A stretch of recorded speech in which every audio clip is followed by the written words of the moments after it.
நீங்க என்னைக்காவது உங்களுடைய ட்ரீமை அச்சீவ் பண்ண முடியாத அளவுக்கு ரொம்ப பெருசு அப்படின்னு யோசிச்சிருக்கீங்களா? அப்படி யோசிச்சிருந்தீங்கன்னா அது உங்க மேல தப்பு கிடையாது.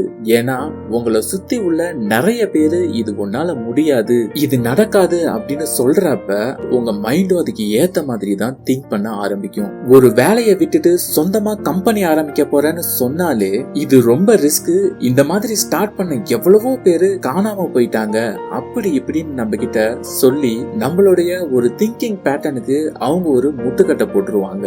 ஆனா இந்த முட்டுக்கட்டை எல்லாம் தகர்த்து எரிஞ்சு பெருசா திங்க் பண்ண நிறைய பேரு பெரிய அளவுல சக்சஸ் ஆயிருக்காங்க அப்படின்றதுதான் உண்மை. உதாரணத்துக்கு பைஜு ரவீந்திரனை எடுத்துக்கிட்டீங்கன்னா ஒரு சின்ன ஊர்ல பசங்களுக்கு எல்லாம் கணக்கு பாடம் எடுத்துக்கிட்டு இருந்தவர் தான் பைஜூஸ்ன்ற ஒரு $1 பில்லியன் எஜுகேஷன் எம்பையரையே உருவாக்குனவரு. இந்த மாதிரி வாழ்க்கையில மாற்றத்தை எப்படி ஏற்படுத்துறது அப்படின்றதையே ஒருத்தர் ஒரு புக்காவே எழுதியிருக்காரு. அந்த புக்கை பத்தி தான் இந்த வாரம் நான் உங்களோட ஷேர் பண்ணிக்க போறேன். வணக்கம், உங்க கூட பேசிட்டு இருக்கிறது நான் உங்கள் திரு. ஒவ்வொரு வாரமும் நான் படிக்கிற புக்ஸ்ல இருந்து எனக்கு பிடிச்ச விஷயங்களை ரொம்பவே சிம்பிளா உங்க கூட ஷேர் பண்ணிக்கிட்டு வரேன். அந்த வரிசை இன்னைக்கு நம்ம பார்க்க போற புக் தான் டேவிட் ஸ்வார்ட் எழுதின தி மேஜிக் ஆஃப் திங்கிங் பிக். இந்த புக்ல இருந்து சில முக்கியமான விஷயங்கள்ல தான் நான் உங்களோட ஷேர் பண்ணிக்க போறேன். ஆத்தர் சொல்ற முதல் விஷயம் believe in your success.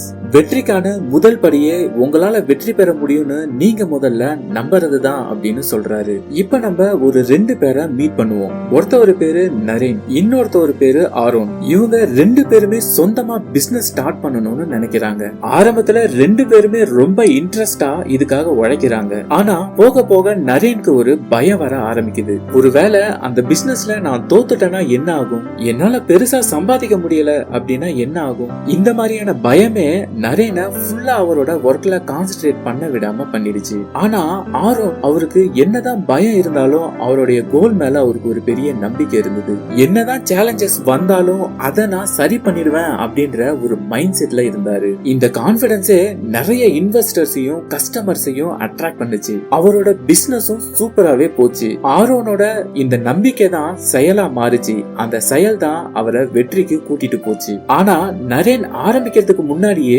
Give up பண்ணிட்டாரு. காரணம் அவருக்கு அவர் மேல நம்பிக்கை இல்லாத போனதுதான். நம்ம மைண்ட்ன்றது ஒரு பவர்ஃபுல்லான டூல். நம்மளால ஒண்ணு பண்ண முடியும்னு நம்பினாலே அதுக்கு உண்டான வேலையை அது சப்கான்சியஸாவே பண்ண ஆரம்பிச்சிடும். இந்த சப்கான்சியஸ் மைண்ட பத்தி நம்ம ஆல்ரெடி வீடியோ போட்டிருக்கோம். அந்த வீடியோவை பார்க்கலன்னா டிஸ்கிரிப்ஷன்ல லிங்க் இருக்கு, போய் பாருங்க. ரொம்பவே யூஸ்ஃபுல்லா இருக்கும் அண்ட் இன்ட்ரெஸ்டடா இருக்கும்.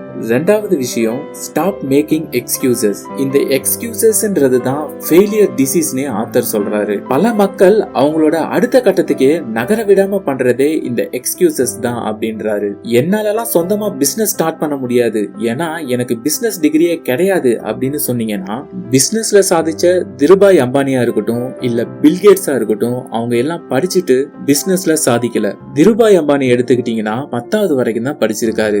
பில்கேட்ஸ் எடுத்துக்கிட்டீங்கன்னா அவரு காலேஜ்ல இருந்து டிராப் ஆன ஒரு ஸ்டூடெண்ட். இவங்களாலலாம் பிசினஸ் டிகிரி இல்லாமயே ஒரு பிசினஸ்ல சக்சஸ் ஆகும்போது ஏன் நம்மளால முடியாது? இன்னொரு காமனான எக்ஸ்கியூஸ் எல்லாருமே சொல்றது என்னன்னா, எனக்கு டைம் இல்ல அப்படின்றதுதான். உதாரணத்துக்கு நீங்க ஒரு ஃபுல் டைம் ஜாப்ல இருக்கீங்க, பட் உங்களுக்கு எக்ஸ்ட்ரா இன்கம் வேணும்னு நினைக்கிறீங்க. சோ ஆன்லைன்ல ஃப்ரீலான்சிங் பண்ணலாம்னு நினைக்கிறீங்க. ஆனா உங்களுக்கு டைம் இல்லன்னு நீங்க ஃபீல் பண்றீங்க. அதுவே இந்த டைம் இல்ல அப்படின்ற எக்ஸ்கியூஸ மட்டும் தூக்கி போட்டுட்டு உங்களோட மிஷன்ல நீங்க பிலீவ் பண்ணீங்க அப்படின்னாலே நீங்களே இதுக்குன்னு ஒரு டைமை கண்டுபிடிச்சு ஒதுக்கி அதுல ஒர்க் பண்ண ஆரம்பிச்சிடுவீங்க. சோ இந்த எக்ஸ்கியூஸ்ன்றது ஒரு பெரிய டிசீஸ். இதுல இருந்து எப்படியாவது நம்ம வெளியே வந்துடணும் அப்படின்னு சொல்றாரு ஆத்தர். மூணாவது விஷயம், build confidence and destroy fear. இந்த ஃபியர்ன்றது தான் சக்சஸோட ஒரு பெரிய தடைன்னு சொல்றாரு ஆத்தர். இத டீல் பண்றதுக்கு சரியான வழி அதை ஃபேஸ் பண்றது தான் அப்படின்னு சொல்றாரு. ஃபியரை நீங்க ஃபேஸ் பண்ணாலே உங்களுக்குள்ள ஒரு கான்ஃபிடன்ஸ் பில்ட் ஆயிடும். அந்த கான்ஃபிடன்ஸே அந்த ஃபியரை விரட்டிடும்னு சொல்றாரு. உதாரணத்துக்கு பிரியாவுக்கு ரொம்ப நாளாவே யூடியூப் சேனல் ஆரம்பிக்கணும்னு ஒரு ஆசை. ஆனா இவங்க கிட்ட ஒரு பிரச்சனை என்னன்னா, இவங்களுக்கு கேமரா முன்னாடி நின்னு பேச பயம். அதனால யூடியூப் சேனல் ஆரம்பிக்கிறத தள்ளி போட்டுக்கிட்டே போறாங்க. அவங்க தள்ளி போட போட அவங்களோட பயமும் அதிகரிச்சுக்கிட்டே இருக்கு. இப்ப ஒரு நாள் அந்த பயத்தை ஃபேஸ் பண்ணிடலாம் அப்படின்ற தைரியத்தோட விஷயத்துல கேமரா முன்னாடி நின்னு வீடியோவையும் யூடியூப்ல பப்ளிஷ் பண்றாங்க. அந்த முதல் வீடியோ போட்டதால ஒன்னும் அவங்க பெருசா சாதிச்சிடல, ஆனா அது அவங்களுடைய சக்சஸ் ஜர்னிக்கு ஒரு ஸ்டார்டிங் பாயிண்டா அமைஞ்சது. இதனால பிரியாவோட கான்பிடன்ஸும் க்ரோ ஆச்சு, அவங்களோட ஆடியன்ஸும் க்ரோ ஆக ஆரம்பிச்சிட்டாங்க. நாலாவது விஷயம் தான் திங்க் கிரியேட்டிவ்லி. இந்த இடத்துல கிரியேட்டிவிட்டியோட இம்பார்ட்டன்ஸ பேசுற ஆத்தர் ப்ராப்ளம் சால்விங்ஸ்ல கிரியேட்டிவிட்டியை யூஸ் பண்றது ரொம்பவே முக்கியம் சொல்றாரு. உதாரணத்துக்கு டாக்டர் வெர்கீஸ் குரியனை எடுத்துக்கிட்டோம் அப்படின்னா அவர் தான் father of white revolution. India world லெவல்ல மில்க் ப்ரொடக்ஷன்ல நம்பர் 1 ஆனதுக்கு முக்கியமான காரணமே இவருதான் டைரி ஃபார்மிங்ல எல்லாரும் ப்ரொடக்ஷன் மெத்தட ஃபாலோ பண்ணிட்டு இருந்தப்போ இவர் மட்டும் நிறைய இனோவேட்டிவ் டெக்னாலஜிஸ அப்ளை பண்ணாரு. அதுல சில எக்ஸாம்பிள் சொல்லணும்னா, மில்க் வாங்குறவங்களுக்கும் விக்கிறவங்களுக்கும் இடைப்பட்ட அந்த மிடில் மேனை அவரு தூக்குனாரு. மில்க் பாஸ்டுரேஷன் அப்படின்ற ஒரு கான்செப்ட கொண்டு வந்தாரு. அது மில்க் பல நாட்களுக்கு கெடாத இருக்கிறதுக்கு ஒரு முக்கியமான காரணமா அமைஞ்சது.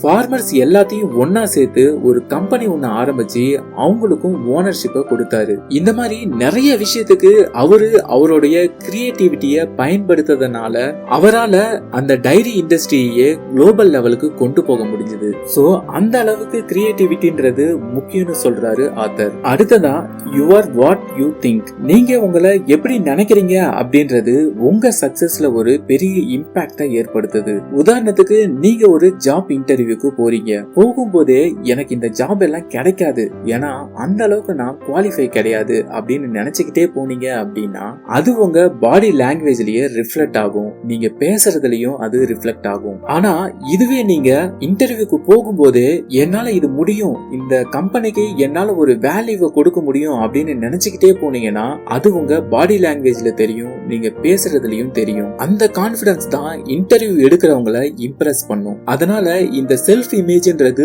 ரொம்பவே இம்பார்ட்டன்ட் சொல்றாரு ஆத்தர். அடுத்ததா இம்ப்ரூவ் யுவர் என்விரான்மெண்ட். உங்களை சுத்தி உள்ளவங்க எல்லாம் எப்பவுமே உங்களை பார்த்து இது உன்னால முடியாது, இது நடக்காது, அப்படி இப்படின்னு சொல்லிக்கிட்டே இருந்தாங்கன்னா அந்த நெகட்டிவிட்டியே உங்களை வெற்றி அடையாம தடுத்துரும். சச்சின் டெண்டுல்கர் ஒரு லெஜெண்டரி கிரிக்கெட்டர் ஆனதுக்கு அவருடைய திறமை மட்டுமே காரணம் கிடையாது. அவர் கெரியர்ல ஸ்டார்டிங் ஸ்டேஜ்ல அவங்கள சுத்தி இருந்த அவர் மென்டரா இருக்கலாம், ஃப்ரெண்ட்ஸா இருக்கலாம், கோச்சா இருக்கலாம், அவங்க எல்லாருமே ஒரு பாசிட்டிவ் என்விரான்மெண்ட்டை கிரியேட் பண்ணி உன்னால இது முடியும் அப்படின்னு சொன்னதாலதான் அவரு இந்த அளவுக்கு ஒரு லெஜெண்டரி கிரிக்கெட்டரா மாறினாரு. நீங்க இப்போ உங்க லைஃப் ஒரு தடவை எவால்வேட் பண்ணுங்க. உங்களை சுத்தி உள்ளவங்க எல்லாரும் உங்க ட்ரீமை சப்போர்ட் பண்றவங்களா இருக்காங்களா, இல்ல எந்நேரமும் இது உன்னால முடியாது நெகட்டிவிட்டியை ஸ்ப்ரெட் பண்ணிட்டு இருக்காங்களா? அப்படி ஒரு வேலை இருந்தா நீங்க ஒரு டஃப் டெசிஷன் இன்னைக்கே எடுத்தாகணும். அவங்கள எல்லாம் உங்க லைஃப்ல இருந்து நீங்க தள்ளி வச்சாதான் வெற்றின்ற உங்க இலக்கு பக்கத்துல வரும். அடுத்ததான் ஆத்தர் சொல்ற விஷயம் டெவலப் யுவர் பாசிட்டிவ் ஆட்டிடியூட். என்னதான் நீங்க உங்க கோலை நோக்கி ஓடிக்கிட்டு இருக்கும்போது ஒருவேளை தடுமாறி கீழே விழுந்தீங்கன்னா அதோட உங்க பயணத்தை முடிச்சிடாம மறுபடியும் எழுந்து உங்களால ஓட முடியும்னு நம்பி ஓட ஆரம்பிக்கணும். உதாரணத்துக்கு பாலிவுட் சூப்பர் ஸ்டார் அமிதாப் பச்சனை எடுத்துக்கிட்டீங்கன்னா அவரோட கரியர்ல அவர் ஒரு நல்ல நிலைமைக்கு வந்ததுக்கு அப்புறமும் கூட ஒரு மிகப்பெரிய பினான்சியல் ஸ்ட்ரகிள ஃபேஸ் பண்ணாரு. நிறைய பணத்தை லூஸ் பண்ணி கடனாளியா ஆனாரு. ஆனா அப்படி இருந்த அப்போ கூட அவ்வளவுதான், இனிமே நம்மளால முன்னேறவே முடியாது அப்படின்னு அவரு நினைக்கல. அவருடைய அந்த பாசிட்டிவ் ஆட்டிடியூட்னாலேயே மறுபடியும் பவுன்ஸ் ஆகி இழந்த எல்லாத்தையுமே மறுபடியும் மீட் எடுத்தாரு. அதனால பாசிட்டிவ் ஆட்டிடியூட வளர்த்துக்கிறது ரொம்பவே இம்பார்ட்டன்ட். கடைசியா ஆத்தர் சொல்ற விஷயம் என்னன்னா set goal and visualise success. கோல்னு ஒண்ணு இல்லாம சக்சஸ் இருக்காது அப்படின்னு சொல்றாரு ஆத்தர். வாழ்க்கையில சாதிக்கணும்னு நினைக்கிற ஒவ்வொரு மனிதனுக்குமே கோல்ன்றது ரொம்பவே இம்பார்ட்டன்ட் சொல்றாரு. ஒரு சிவில் இன்ஜினியர் எப்படி அவர் கட்ட போற வீட்டை முன்னாடியே விஷுவலைஸ் பண்ணி அதை ஒரு ப்ளூ பிரிண்டா எப்பவுமே வச்சிருப்பாரோ அந்த மாதிரி நம்மளும் நம்ம கோல் என்னன்றத விஷுவலைஸ் பண்ணி வச்சுக்கணும். நீங்களே யோசிச்சு பாருங்க, நீங்க ரோட்ல போயிட்டு இருக்கப்ப ஒருத்தவர் செங்கலையும் சிமெண்ட்டையும் வச்சு எதையோ கட்டிக்கிட்டு இருக்காரு. அப்போ நீங்க அவர்கிட்ட என்ன கட்டிட்டு இருக்கீங்க அப்படின்னு கேக்குறீங்க.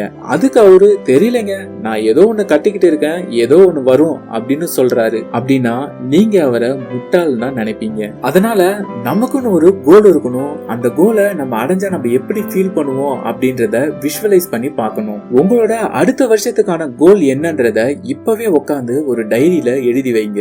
அதை அச்சீவ் பண்ணா எப்படி இருக்கும்ன்றத டெய்லி ஒரு 5 நிமிஷம் உட்காந்து விஷுவலைஸ் பண்ணி பாருங்க. இந்த பிராக்டிஸே உங்களை மோட்டிவேட் பண்ணி உங்களை வெற்றி அடைய வைக்கும். சோ இதுதான் the magic of thinking big அப்படின்ற புக்ல சொல்லியிருக்க முக்கியமான விஷயங்கள். சோ நீங்க கேட்ட இந்த புக் சம்மரியில உங்களுக்கு எந்த விஷயங்கள் பிடிச்சிருக்கு அப்படின்றத கமெண்ட்ல சொல்லுங்க, நானும் தெரிஞ்சுக்கிறேன். அடுத்த வாரம் வேற ஒரு புக் சம்மரியோட உங்களை சந்திக்கிறேன். அதுவரை உங்களிடமிருந்து விடைபெறுவது உங்கள் திரு. நன்றி, வணக்கம்.